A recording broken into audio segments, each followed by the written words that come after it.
মনে হয় যে সেটা হচ্ছে যে আমাদের একটা বড় গণ অভ্যুত্থান হয়েছে। এটা যে গণ অভ্যুত্থান এটা আমরা চোখে দেখছি, এটা স্বীকার অস্বীকার করার কিছু নাই।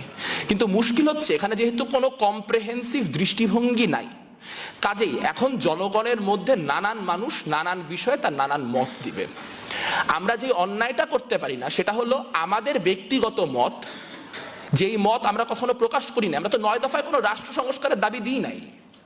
তাহলে আমি যখন এখন বলতেছি যে যারা সংবিধান পরিবর্তন চায় না তারা অভ্যুত্থানের যে স্পিরিট সেই স্পিরিটের সাথে বিশ্বাসঘাতকতা করছে, কেন? আপনি অভ্যুত্থানের কোথাও লিখছিলেন যে আপনি সংবিধান পরিবর্তন করবেন? আপনি কোথাও বলছেন এটা মুজিববাদের বিরুদ্ধে লড়াই? আপনি কোথাও বলছেন যে হচ্ছে এইটা হচ্ছে আপনি নতুন রাষ্ট্র কাঠামো নির্মাণ করবেন? তাহলে এগুলার তো কোনো প্রকাশ্য বিবরণ ছিল না। এগুলো আমিও চাই, কিন্তু এগুলা যে চায় না সে গণ অভ্যুত্থানের স্পিরিটের সাথে বেইমানি করতেছে। এই বক্তব্য বা এই রেটরিক বা এই স্পিরিট আমাদের দেশকে আমাদের জাতিকে আরো ভাঙবে।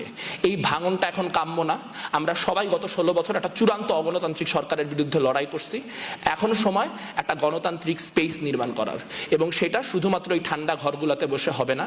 সেটার জন্য আপনার চূড়ান্ত বিরুদ্ধ মত যার, তাদের সাথে হাসিনাগিরি না করে তাদের যে মত সেই মতকে সম্মান করতে হবে। গণতন্ত্রের শুরুটা হয় অন্যের মতকে সম্মান করার মধ্য দিয়ে। আমি জানি না আমরা অন্যের মতকে সম্মান করতে এখনো কতটা প্রস্তুত। ধন্যবাদ।